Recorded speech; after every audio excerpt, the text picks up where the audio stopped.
संविधान सभा। हमने पहले अध्याय में भारत के संवैधानिक विकास को पढ़ा। उसमें हमने बहुत सारे अधिनियम, एक्ट, किस तरीके से कंपनी आई और कंपनी ने कैसे कैसे अपने अधिकार, चाहे वो व्यापारिक तौर पे हो, चाहे वो राजनीतिक तौर पे हो, या कैसे शासन के लिए उन्होंने नियम और कानून बनाए, उनका हमने भारत के संवैधानिक विकास में चर्चा किया। आखिरी था भारत शासन अधिनियम या भारत स्वतंत्रता अधिनियम 1947, जिसमें ब्रिटेन के द्वारा सारी शक्तियों को भारत और पाकिस्तान गणराज्य के रूप में दे दिया गया और ब्रिटेन की संसद में इसको पास किया गया। तो क्या यहाँ से ब्रिटेन की सरकार पूर्ण रूप से क्या 1947 में मुक्त हो गई थी?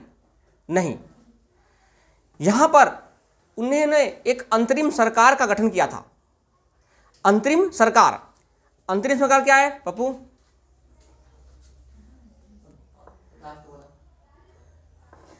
अंतरिम सरकार का मतलब होता है, कभी भी अगर अंतरिम सरकार का बात आए या अंतरिम की बात आए तो अंतरिम का मतलब होता है कि जो पहले से चला आ रहा था, जैसे मान लो ब्रिटेन था, पहले से शासन कर रहा था 1935 के अधिनियम से, और 1935 के अधिनियम से जो शासन कर रहे थे, नई सरकार बनते ही उनको सौंप नहीं देना था। वो उन्होंने कहा कि जब तक एक नया संविधान भारत बनाकर संसद में नहीं पेश करता है, जब तक उसको पारित नहीं किया जाता है, तब तक वो सरकार अपनी नीतियों पर काम करवाएगी और 1935 के अधिनियम को मानकर काम करेगी।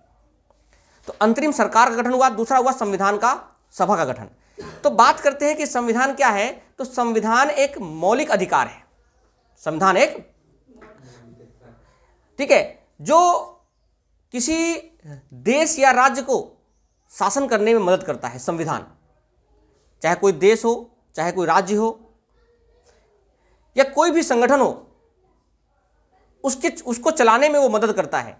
जैसे कि हमने देखा कि कांग्रेस का भी एक संविधान था, जिसके तर्ज पर कांग्रेस अपने कार्य को करती थी कि हर वर्ष सभा करेंगे। आपने देखा था कि जो बाल गंगाधर तिलक है, सूरत विभाजन, पहले सूरत में था, फिर उसको नागपुर शिफ्ट किया गया, क्योंकि वहां पर कहा गया था कि जो लोकल होंगे वहां पर वो कभी भी अध्यक्षता नहीं करेंगे। तो ये उसके कानून में लिखा हुआ था, संविधान में लिखा हुआ था। तो ऐसे ही भारत की एक संविधान सभा का गठन होता है। सबसे पहले बात करते हैं कि संविधान सभा का विचार कब आया। देखो, यहाँ पर बहुत सारे सवाल ऐसे बनेंगे जहाँ पर आप आंसर गलत करोगे संविधान सभा के नाम से, तो वो सारे चीज़ों को ख़त्म करना है।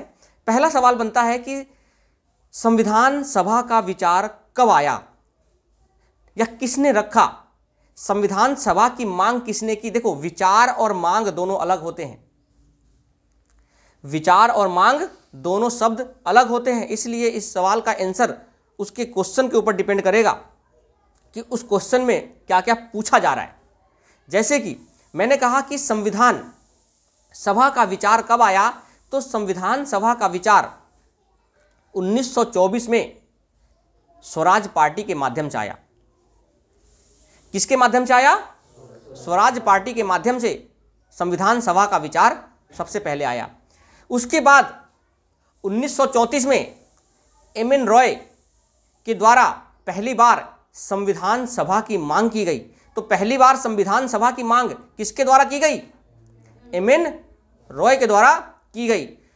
अगले ही वर्ष 1935 में इंडियन नेशनल कांग्रेस (INC) के द्वारा एक संविधान सभा के गठन का मांग किया गया। संविधान सभा के, देखो, संविधान सभा की मांग किसने किया? किसने? एम.एन. रॉय ने। और आधिकारिक तौर पर एक संविधान सभा का गठन का मांग किसने किया था? Indian national. 1938 में इंडियन नेशनल कांग्रेस के एक नेता पंडित जवाहरलाल नेहरू ने वयस्क मताधिकार पर संविधान सभा गठन करने की मांग की। तो अगर पेपर में आता है आधिकारिक तौर पर किसने मांग की? 1935 में इंडियन नेशनल कांग्रेस ने। वयस्क मताधिकार पर संविधान सभा के गठन की मांग किसने की? पंडित जवाहरलाल। और संविधान सभा की मांग किसने की? एम.एन. रॉय ने। संविधान सभा का विचार कब आया? 1924 में, स्वराज पार्टी के माध्यम से। तो 1938 में जवाहरलाल नेहरू ने वयस्क मताधिकार पर मांग किया। समय आया 1940, अगस्त प्रस्ताव के माध्यम से भी संविधान सभा की मांग की गई थी, लेकिन वहां पर वो प्रस्ताव क्या हो गया? अस्वीकार हो गया। और उसके बाद 1942 में जब क्रिप्स मिशन भारत आया, तो उस क्रिप्स मिशन में 3 व्यक्ति थे, ठीक है, और उस मिशन में भी इसको क्या कर दिया गया? अस्वीकृत कर दिया गया। यानी संविधान सभा की मांग केवल और केवल स्वतंत्रता के समय नहीं, कब हुआ था? 1924 से चला आ रहा था। तो लिख लो कौन कौन से समय थे जहां पर विचार आया। तो देखो, सबसे पहले अगर हम संविधान सभा की बात करें तो सबसे पहले संविधान सभा का विचार कब आया? तो संविधान सभा का विचार 1924 में, लिखो, 1924 में सबसे पहले विचार स्वराज पार्टी के मन में आया कि स्वराज पार्टी ने संविधान सभा की मांग का विचार आया था। कब? 1924 में। दूसरी बार 1934 में पहली बार अगर किसी ने मांग रखी तो मांग रखा एम.एन. रॉय ने। एम.एन. रॉय ने इस संविधान सभा की मांग रखी थी। और 1935 में इंडियन नेशनल कांग्रेस ने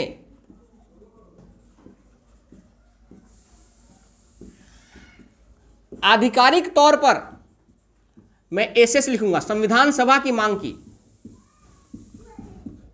आप पूरा लिख लेना। इंडियन नेशनल कांग्रेस ने आधिकारिक तौर पर संविधान सभा की मांग किस समय की? 1935 में। और 1938 में इंडियन नेशनल कांग्रेस के एक नेता पंडित जवाहर लाल नेहरू ने वयस्क मताधिकार पर, देखो ये टर्म है वयस्क मताधिकार, इसको समझेंगे। वयस्क मताधिकार पर संविधान सभा की गठन की मांग की।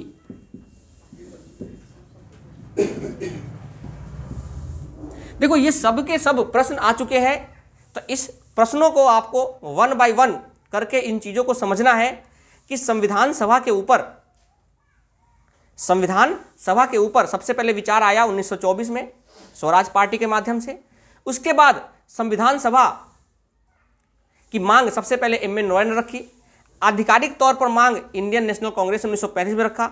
और उसके बाद 1938 में पंडित जवाहरलाल नेहरू ने कहा कि वयस्क मताधिकार मतलब होता है जो व्यक्ति 18 वर्ष से अधिक है वो इस चुनाव में भाग लेंगे और एक संविधान सभा का गठन करेंगे। लेकिन यह मान्य नहीं हुआ, अंग्रेजों ने माना नहीं।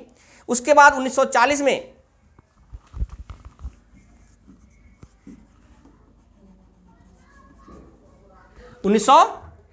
में सैद्धांतिक तरीके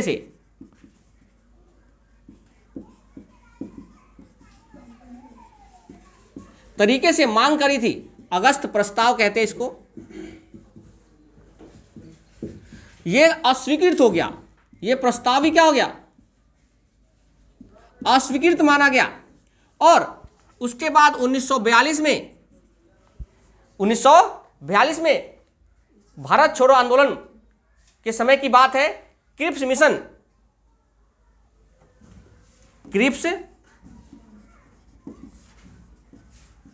मिशन ने भी प्रस्ताव को अस्वीकृत कर दिया।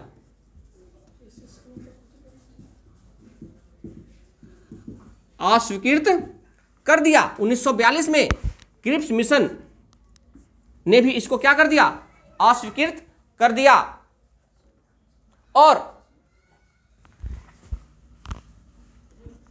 1946 का समय है,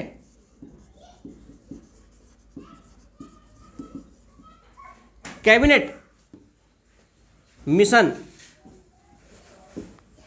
कैबिनेट मिशन के माध्यम से इसको स्वीकृति मिली। तो पूछा जा सकता है कि संविधान सभा का गठन किसके तहत हुआ? तो कैबिनेट मिशन के तहत संविधान सभा का गठन हुआ था। किसके तहत? कैबिनेट मिशन 1946 में। यहां पर 3 व्यक्ति थे, तीनों व्यक्ति का नाम पूछता है कि संविधान सभा के गठन के समय जो कैबिनेट मिशन था उसमें कौन कौन से लोग शामिल थे। तो 3 लोगों का नाम लिख लो। 3 लोगों का नाम यहां पर सबसे महत्वपूर्ण है। पहले है Lord Pethick Lawrence, Lord Lawrence. दूसरे थे सर स्टेफोर्ड क्रिप्स,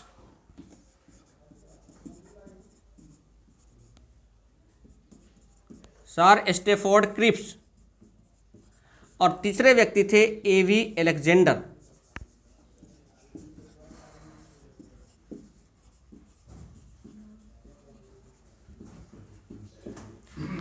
तीसरे थे एवी अलेक्जेंडर, जिन्होंने कैबिनेट मिशन प्लान को भारत में रखा और इसके तहत ही संविधान सभा का गठन हुआ।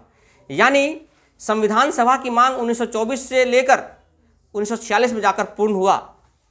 तो ये सभी से सभी क्वेश्चन बन सकते हैं। विचार किसने रखा, मांग किसने रखा, संवैधानिक आधिकारिक मांग किसने रखा, सैद्धांतिक मांग किसने रखा। अगस्त प्रस्ताव में सैद्धांतिक मांग है, इसलिए मैं लिख दिया यहाँ पर सैद्धांतिक मांग, सैद्धांत। ठीक है। पंडित जवाहरलाल नेहरू ने वैश्यक मताधिकार रखा। ठीक है। वैश्यक मताधिकार मतलब जो 18 वर्ष से अधिक के लोग हैं वो इस चीज में इसमें भाग ले सकते हैं। तो हम देखते हैं कि संविधान सभा का गठन की मांग 1924 में शुरू हुआ, जो 1946 में कैबिनेट मिशन के तहत मान्य हुआ, स्वीकृत हुआ। यानी संविधान सभा गठन किसके थ्रू हुआ था? किस मिशन के थ्रू? Cabinet mission. यहां तक हमने देखा कि संविधान सभा की मांग किस तरीके से की गई। अब संविधान सभा गठन कैसे हुआ, उन गठन की चर्चा कर लेते हैं। तो हमने देखा कि संविधान सभा का गठन की मांग अब पूरी हो चुकी है भारतीयों के द्वारा। और किसके द्वारा? Cabinet mission, cabinet plan mission कहते हैं इसको, कैबिनेट मिशन भी कहते हैं। अब बात करते हैं कि संविधान सभा का गठन कैसे हुआ। तो अब बात करते हैं गठन की। तो गठन के समय क्या ये तीनों व्यक्ति वही थे? बिल्कुल वही थे। कौन कौन? पैथिक लॉरेंस, स्टेफर्ड क्रिप्स और एवी अलेक्जेंडर। तो लिखो, संविधान सभा का गठन किसके तर्ज पर हुआ था? कैबिनेट मिशन के तर्ज पर। इसने 2 बातें रखी, एक तो अंतरिम सरकार की, एक अंतरिम सरकार, और दूसरा था संविधान का निर्माण। कैबिनेट मिशन के पास 2 चीजें था कि जब तक संविधान का निर्माण नहीं होता तब तक 1935 के अधिनियम के तहत कार्य किया जाएगा, उसमें आप कुछ भी बदलाव कर सकते हो, ये सब चीजें उसमें कहा गया था। लेकिन संविधान का निर्माण और अंतरिम सरकार, ये 2 चीजें उस समय लाया था। 1946 की समय है। और 1946 में कैबिनेट मिशन जब आया तो उसने कहा कि जब तक संविधान का निर्माण नहीं होता है, संविधान का निर्माण नहीं होता है, तब तक अंतरिम सरकार इस सरकार को चलाएगी। अंतरिम सरकार में भी कुछ भारतीयों को शामिल किया गया था, ऐसा नहीं है, लेकिन अंतरिम सरकार उसको चलाएगी।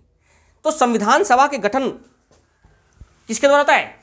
3। तो अगर कभी पूछता है कि कैबिनेट मिशन, कैबिनेट मिशन संबंधित कौन से पक्ष सही है या कौन सा कथन सत्य है, तो क्या इसमें अंतरिम सरकार की बात की गई थी? तो की गई थी। क्या इसने संविधान सभा के निर्माण की बात की थी? की थी। ठीक है ना। क्या संविधान सभा की पहली बार मांग थी? नहीं। तो यह कथन गलत हो जाएगा बाकी सारे। तो आपको इन सेंटेंस, इन कथनों को ऐसे याद रखना है कि अगर पेपर में भी आता है इन कथन को तो हम आराम से कर सकते हैं, क्योंकि आजकल जो प्रश्न होते हैं वो ऐसे ही आते हैं, एक सही है, दो सही है, दोनों सही है, इनमें से कोई नहीं, ऐसे सवाल आते हैं। तो अगर आपको पता होगा तभी आप इसका आंसर दे पाओगे। तो रटना नहीं है, इसको समझना है। तो जब गठन हुआ तो कितने सदस्य थे इसमें कैबिनेट मिशन में? ये 3 सदस्य थे। तो पूछा जाता है कि कैबिनेट मिशन के कितने सदस्य थे, और तीनों सदस्यों का नाम हमने अभी लिखा, उन तीनों सदस्यों का नाम पूछ लगता है। तो कौन थे पहले? एक तो लॉरेंस पैथिक, लॉरेंस दूसरे स्टीफर्ड क्रिप्स, और तीसरे अलेक्जेंडर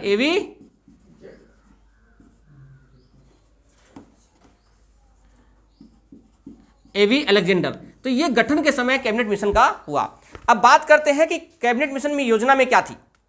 उस योजना, कैबिनेट मिशन जो योजना है, एक मिशन योजना है, उसके अंदर क्या क्या चीजें रखा गया था, इनकी बात हम कर लेते हैं। तो लिखो,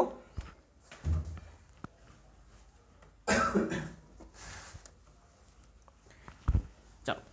तो कैबिनेट मिशन योजना, हेडिंग डालो इसी के अंदर, अगला तो हेडिंग कैबिनेट मिशन योजना।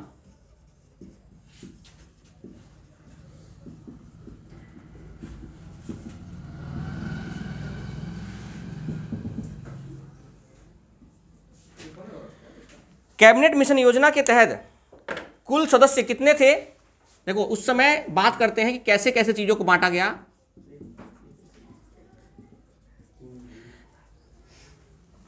ये बताओ, अंग्रेजों ने संघीय सभा का निर्माण की बात किस समय किया था? 1935 में, जब देशी रियासतें उसमें शामिल नहीं हुए थे, है ना? ठीक है। तो यहां पर अब क्या होगा कि देशी रियासतें भी अब शामिल होने की कोशिश करेंगे, धीरे धीरे करके, इकट्ठे नहीं होंगे। और सरदार वल्लभ भाई पटेल का इसमें सबसे बड़ा योगदान है, देशी रियासतों को भारत में मिलाने का। ठीक है। तो उस समय कुल सदस्य थे 389। कितने सदस्य थे? देखो, ये डाटा है, ये याद रखना है पेपर में, पेपर में डाटा याद रखना है। देखो, जब संविधान सभा, अभी संविधान सभा गठन हो रहा है, अभी तक मुस्लिम और हिंदू यानी मुस्लिम लीग यानी पाकिस्तान की बात और इंडियन भारत गणराज्य की बात अभी नहीं की गई। अभी दोनों के दोनों क्या है? शामिल है। जब यहां से मुस्लिम लीग हट जाएगा तो भारत की संविधान सभा की सीटें अलग हो जाएंगी, संविधान सभा में जो सीटें सदस्य थे वो अलग हो जाएंगे। और अभी जो सदस्य हैं कैबिनेट मिशन योजना के तहत सदस्यों की संख्या कितनी है? 389। इस 389 को किस तरीके से बांटा गया है? तो इस 389 सीटों को 3 भागों बांटा गया है। कौन कौन से लिखो? पहला है 296 सीट, 200 पहले से लिखो 92, 40 पर कर देंगे। फिर 4 सीट। अब देखो 292 और 4 कितने हो गए? 200। कितने और बच गए?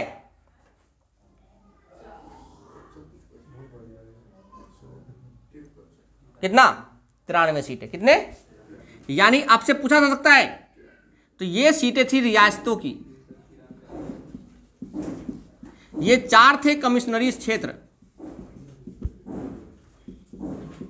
और ये 92 सीटें थे ब्रिटिश प्रांत। यानी ब्रिटिश प्रांत में जो ब्रिटिश के अधीन थे उनको 296 सीटें, जिसमें 11 ब्रिटिश प्रांत थी और बाकी इधर उधर जो छोटे छोटे थे उनको शामिल किया गया था। और इन सदस्यों में 10 लाख की जनसंख्या पर 1 सीट मिला था। तो आप समझ सकते हो कि उस समय 389 सीटें मिली है, तो किस तरीके से कितनी जनसंख्या हो सकती है उस समय भारत की। तो 10 लाख पर 1 सीट किसको मिला? एक सीट, एक विधायक कह सकते, एक विधायक जो है उसको 10 लाख पर 1 सीट उस समय मिला। यानी अंतरिम सरकार तो बनी चुकी है, अब संविधान सभा का गठन होने की बात किया जा रहा है। और उस समय कैबिनेट मिशन योजना लेकर आता है, जिसमें कितने सदस्य टोटल? 389। और ये चुनाव किस मत पर हुए थे, तो ये भी पूछा जा सकता है। तो लिखो, यह चुनाव अप्रत्यक्ष हुआ था। कैसा हुआ था?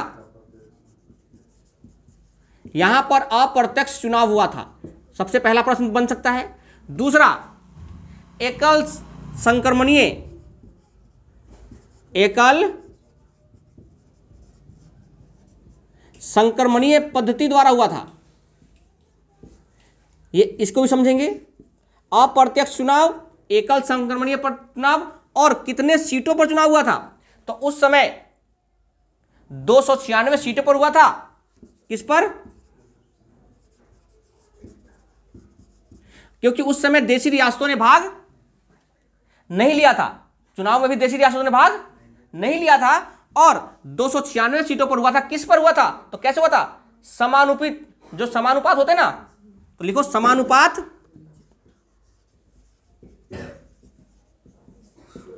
ठीक है, समानुपातिक प्रतिनिधित्व, समानुपातिक प्रतिनिधित्व, इस तर्ज पर चुनाव का आयोजन हुआ था कि जो सीटें मिली 389, उस 389 में जो 93 देशी रियासतें थी, उस चुनाव में, कैबिनेट मिशन के चुनाव में भाग नहीं लिया। नहीं लेने की वजह से क्या हुआ? नहीं लेने की वजह से देशी रियासतें उस चुनाव में आगे बढ़कर नहीं आई और अंतरिम सरकार जो चल रहे थे, तो देशी रियासतें अभी भी उनके अधीन नहीं थे, क्योंकि देशी रियासतों को यह कह दिया गया था 47 के अधिनियम के द्वारा कि आपकी मर्जी, आप आओ या नहीं आओ। तो उस समय वो भाग नहीं लिए थे, लेकिन धीरे धीरे करके वो भाग लेंगे। ठीक है, जब बैठक होगा संविधान सभा का, तो उस समय धीरे धीरे देशी रियासतें भी क्या होंगे, अब शामिल होना शुरू हो जाएंगे। चलो, अब यहां पर अप्रत्यक्ष चुनाव हुआ, एकल संक्रमणीय पद्धति और 296 सीटों में समानुपातिक प्रतिनिधित्व हुआ। अब समानुपात क्या होता है? एकल संक्रमणीय, इस चुनाव को समझना बहुत जरूरी है, इस चुनाव के पद्धति को समझना बहुत जरूरी है। तो पहले चुनाव की पद्धति को समझते हैं, फिर बताना कि आज क्या हमारा चुनाव ऐसा होता है या नहीं होता है। ठीक है, और अगर ये आपको समझ में आ गया तो आप अपने पॉलिटी के अंदर 2-3 चीज़ों का चुनाव जो है ना, फिर आपको चुनाव के बारे में ज़्यादा पढ़ने की जरूरत नहीं पड़ेगी, उसको समझने की कोशिश करना है। ठीक है, चलो, तो यहां तक लिख लिया। अप्रत्यक्ष, अप्रत्यक्ष समझते हो? क्या होता है प्रत्यक्ष? जब जनता चुनता है, जैसे मान लो आज लोकसभा का हमारे देश में चुनाव हुआ और प्रधानमंत्री नरेंद्र मोदी जी बने, तो ये कैसा चुनाव था? प्रत्यक्ष किया अप्रत्यक्ष? प्रत्यक्ष हुआ, यानी सामने, जब किसी के सामने सब चीजों को रख के किया जाए उसको क्या बोलते हैं, और जब बिना बताए किया जाए तो अप्रत्यक्ष। तो राष्ट्रपति का अप्रत्यक्ष होता है, इसी के तर्ज पर होता है, ये चीजें समझेंगे। चलो, तो एक जो चीजें था वो लिखो पहले। एकल संक्रमणीय, चलो ये पहले ये समझते हैं। एक चुनाव की पद्धति होती है फर्स्ट पास्ट द पोस्ट। क्या? फर्स्ट द पोस्ट, ये एक चुनाव की पद्धति है, फर्स्ट पास्ट द पोस्ट। ठीक है, आप बताना ये कौन सी चुनाव पद्धति है, बता सकते हो? देखो, एक है, फिर क्या बातें कर रहे हो?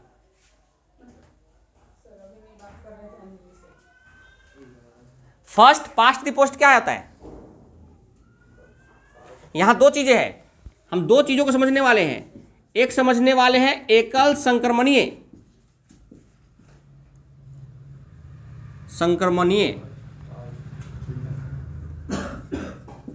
पद्धति। तो एकल संक्रमणीय पद्धति और फर्स्ट पास्ट द पोस्ट, ये दो तरीके से चुनाव होते हैं। अब बताना है कि इस चुनाव का मतलब क्या है, क्योंकि इस एकल संक्रमणीय पद्धति में समानुपात की बात किया जाता है कि जब तक समान अनुपात नहीं होगा तब तक चीजें नहीं मिलेगा। इन दोनों को समझना ये सबसे इंपॉर्टेंट टॉपिक है। क्या है एकल संक्रमणीय, समझो ध्यान से, और समानुपातिक। फर्स्ट पास्ट द पोस्ट का मतलब क्या है? मान लो 5 लोग खड़े होते हैं, 1 2 3 4 और 5, ठीक है, और मान ले 2000 सीटें हैं। ठीक है, 2000 सीटों में अगर हम 5 पर बांटेंगे तो टोटल कितना चाहिए था? 400।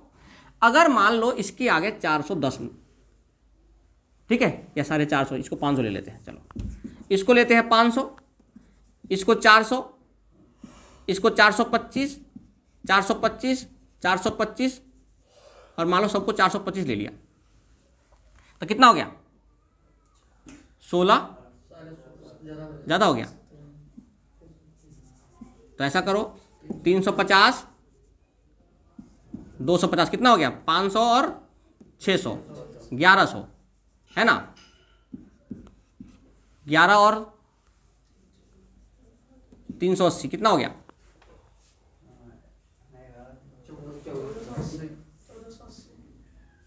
और इसको बढ़ा देते हैं, फिर इसको 320 कर लो, तो कितना हो गया? 3 तिहाई 900,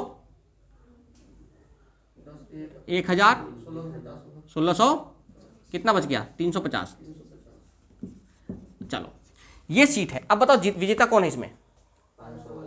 विजेता कौन है? 500 वाला। चलो ये विजेता है, यानी फर्स्ट पास्ट द पोस्ट का मतलब होता है अधिक वोट पाने वाला, अधिक वोट पाने वाला विजेता। तो आजकल भी तो ऐसे ही होता है, लेकिन इसमें भी वही होगा, जो अधिक वोट पाएगा वो जीतेगा, अधिक वोट पाएगा वो जीतेगा। लेकिन इसमें और इसमें क्या फर्क है समझो। क्या यहां पर अगर वोट बांटा तो क्या यह समान अनुपात में है?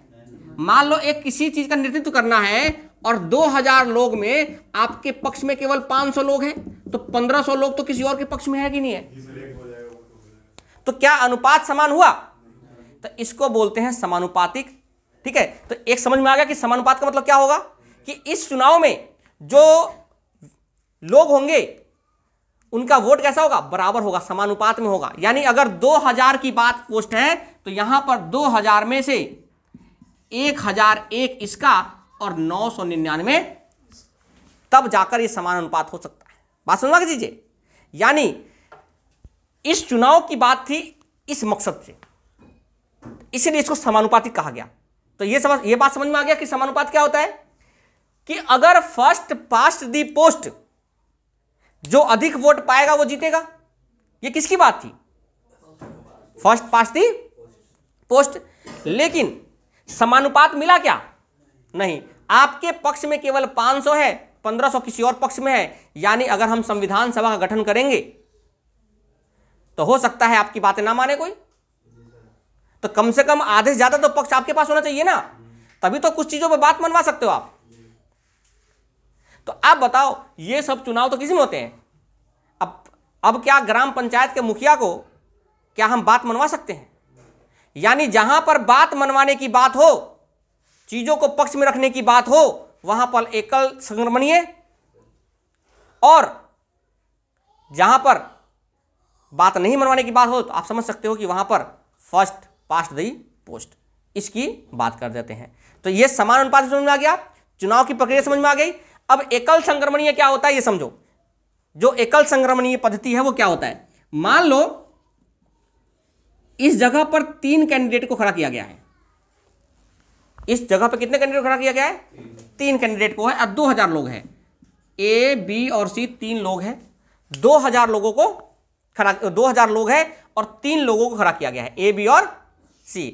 अब उसमें वोट नहीं डाला जाएगा, उसको पर्चा दिया जाएगा और पर्चे में कहा जाएगा कि आप इस व्यक्ति का प्रेफरेंस लिखिए। जैसे मान लो इसको बोला गया 1 नंबर पे, इसको बोला 2 नंबर पे, एक बोला 3 नंबर पे। ठीक है, तो इस तरीके से 2000 लोग लिखेंगे पोस्ट, और सबसे पहले 1 नंबर वाले बी को उठाया जाएगा। बी का अगर वोट हो जाता है 1000 से ऊपर बी वाले का फर्स्ट पोजीशन पे, तो उसको विजेता मान लिया जाएगा। अगर मान लो बी का मिलता है 250, बाकी नहीं मिलता है फर्स्ट नंबर पे, तो उसको हटाकर अब दोबारा गिनती होगा, जिसको दूसरे नंबर का चॉइस मिला था, किसको? सी को। अगर सी जीत जाता है अधिक से ज्यादा वोटों से, यानी सी को अगर दूसरा नंबर का लोगों ने प्रेफरेंस दे रखा होगा 1000 से ज्यादा लोगों ने, तो क्या होगा? वो जीत जाएगा। अगर नहीं है तो तीसरे को देखा जाएगा। ठीक है, तो कोई ना कोई तो जीतेगा। तो इस तरीके से एकल संक्रमणीय मत चुनाव होता है, यानी एक एक पोस्ट के लिए नंबरिंग दी जाती है कि भाई पहले पर आप किसको देखना चाहोगे, दूसरे पर आप किसको देखना चाहोगे और तीसरे पर किसको देखना चाहोगे? आप अपने लोगों को मत बनाओ, ठीक है। तो ये अप्रत्यक्ष ही होता है। आप बिना बताए अपने नंबर को लिख रहे हो, कैसा होता है? अप्रत्यक्ष होता है। आप नहीं बता रहे हो कि पहले नंबर मैंने इसको रखा है, दूसरे पे इसको रखा है। तो यहां पर जो सीटें आवंटित की जाती है वो समान अनुपात जब तक नहीं होगा, यानी जब तक आप इससे ज्यादा नहीं हो जाओगे, आधे से ज्यादा, तब तक आपको वो चीजें नहीं मिलेगी, ठीक है। तो ये होता है एकल संक्रमणीय समानुपातिक प्रतिनिधित्व, ठीक है, जिसमें लोगों को समान अनुपात में चीजें दिया जाता है ताकि उसके पक्ष में लोग ज्यादा हो। अगर उसके पक्ष में लोग नहीं ज्यादा होंगे तो विरोध करना शुरू कर देंगे। जैसे राष्ट्रपति, समझना ध्यान से, अगर राष्ट्रपति का चुनाव जब होता है तो अगर राष्ट्रपति के पक्ष में विधानसभा से, लोकसभा से लोग अगर नहीं जुड़ेंगे, संसद के लोग वहां नहीं रहेंगे, तो उनकी बात कौन मानेगा? तो कुछ पद्धति यहां पर भी दिखाई देती है।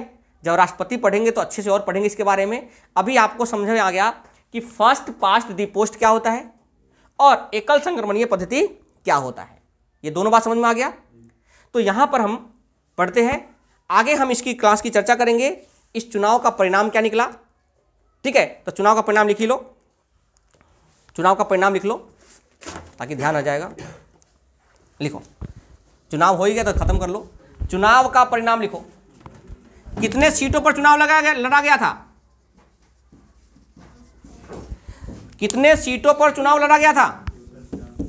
296, यानी चुनाव के परिणाम लिख लो।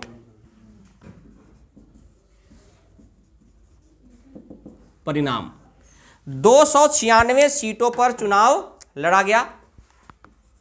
उस 296 सीटों में कौन किसको कितना मिला वो देखो। 208 सीटें कांग्रेस को मिली, ये पूछा जाता है। 208 सीटें किसको मिली? कांग्रेस को। मुस्लिम लीग सीटें कांग्रेस, ठीक है। मुस्लिम लीग को कितना मिला? मुस्लिम लीग को मात्र मिला 73 सीट। कितने सीट?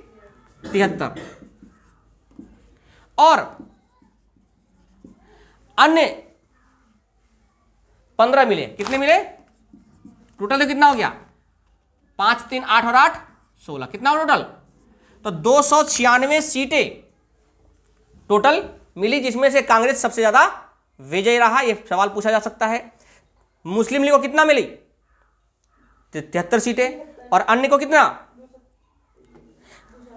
ठीक है, इसमें कुछ निर्दलीय भी भाग लिए थे, 15 अन्य होते। इसमें कुछ निर्दलीय भी थे, जिसमें निर्दलीय को 8 सीटें मिली थी, ठीक है। चलो, अप्रत्यक्ष चुनाव हुआ था, वयस्क मताधिकार का यूज नहीं हुआ था, ठीक है। लगभग सभी लोगों ने भाग लिया था यहां पर, लेकिन यहां पर देशी रियासतें नहीं थी, ठीक है। चलो, क्वेश्चन पूछा जाता है कि इस चुनाव में किसने भाग नहीं लिया? तो याद रखना, 2 प्रमुख व्यक्तित्व इसने भाग नहीं लिया था। एक तो महात्मा गांधी और दूसरा मोहम्मद अली जिन्ना। लिख लो ये बात, सवाल पूछा जा चुका है। मोहम्मद अली जिन्ना और महात्मा गांधी ने इस चुनाव में भाग नहीं लिया था।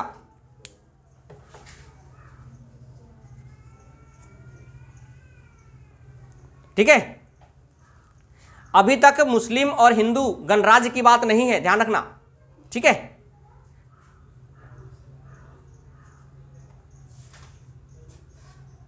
यहां तो समझ आ गया। महात्मा गांधी और जिन्ना जी भाग नहीं लिए थे।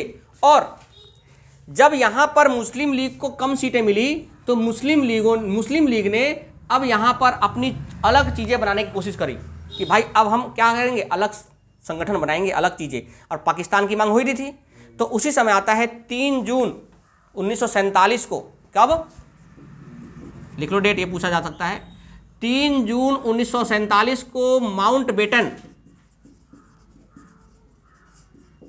बेटन योजना आता है, जिसमें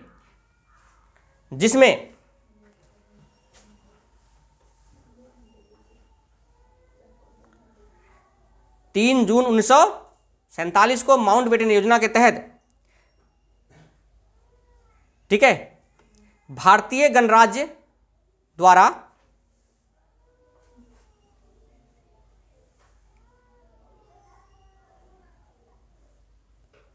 मुस्लिम लीग के सदस्यों ने विधानसभा में भाग लिया था। यानी माउंटबेटन योजना के तहत, यानी जो मुस्लिम लीग कम सीटें थी ना, क्योंकि जीत तो यही गई थी भाई, 296 में आपको वोट आधा चाहिए, आधे ज़्यादा चाहिए जीतने के लिए, तो जीत ये चुकी थी 208 सीटों पे। तो यहाँ पर मुस्लिम लीग उसमें भाग नहीं लिए थे उस विधानसभा में। तो बाद में माउंटबेटन योजना के तहत मुस्लिम लीग भाग ली थी विधानसभा में, मुस्लिम लीग विधानसभा में शामिल हुई, विधानसभा में शामिल।